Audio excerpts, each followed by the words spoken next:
Your kitchen can be tough as cooking a 4-course dinner. Joining us with redecorating tips are Penny Francis, owner of Eclectic Home, and senior designer Megan Mattei. Good morning, guys. Good morning. Thank y'all so much for joining us.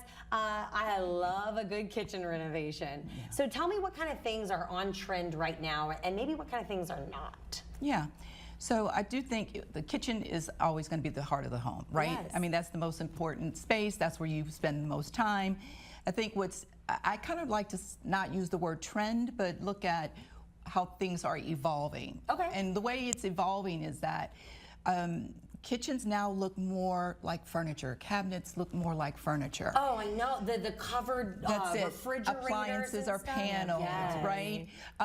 Specialty spots like coffee stations, or where people they want to have that. They want to have their own coffee station. They'll have a station for the pet food, where the pet food is and the dog bowls Stop, tell me what we put in a station for the pet food. I love that. Is there like one of those little, what's the water coming out from behind the stove? That's it, so the pot filler.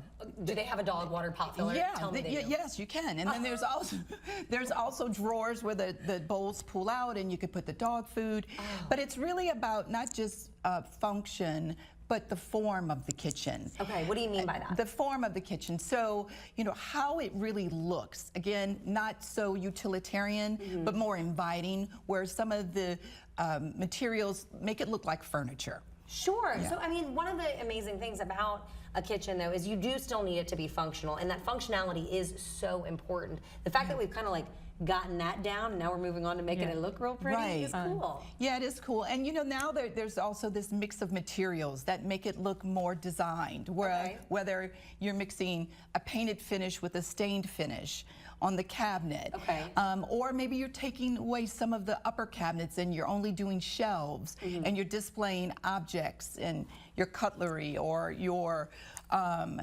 tabletop, your tableware.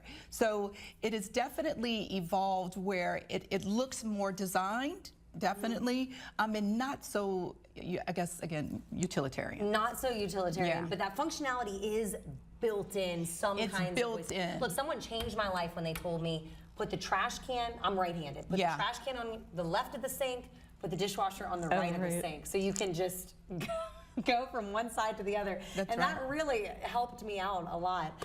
Megan, what are some of the things clients are asking you for? You know, obviously y'all can give them a lot of design options, give them a lot of ideas. Right. But what are they coming in saying like they want or they need?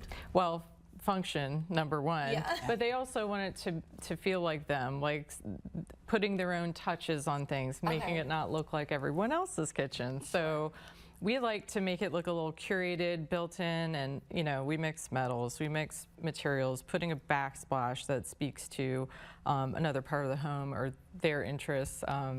You know, really kind of curating the space to make it somewhere they want to be. Sure, and designing that space somewhere they want to be, it's also, y'all do a great job of making it look cohesive, right? Because if they ever do want to sell that house, you do want it to be a nice, inviting kitchen, no matter what your taste. Yeah, and you have to be careful. You know, we always think about resale, right? So when we're advising people, we're like, okay, if it's too design specific, say you put a splash of cats, whatever, something silly like that. It's so specific, the next person that's gonna come in there may not get it. We wanna tell your story, but you also have to think about, does the next person get it? Or will the next person walk in the kitchen and say, I have to start over? It's the biggest expense in a renovation. It really is, because the appliances, the cabinetry, the plumbing, there's so many elements that are in the kitchen that, again, it's a big investment, so you wanna select wisely. Right? So you can bring in the personality and character and make it approachable beyond you for the next person. Well, I just went through a kitchen renovation, but y'all got me wanting to do it. If folks want more information or want to get in touch with you to help with designing some part of their home, how can they do that? Yeah, so we're Eclectic Home, and we have an amazing showroom, and actually I'm celebrating my 25th year this year. Yay, on Oak Street. So we have a 7,000 square foot showroom and a design center that's on the second floor. You can find us on social media on Instagram at Eclectic Home NOLA. Of course, we're on web, eclectichome.net. Perfect. All right. Well, now you know where to find them. Great tips, guys. Thank y'all so much. Thank you so much. It's been a pleasure. All right. Well, come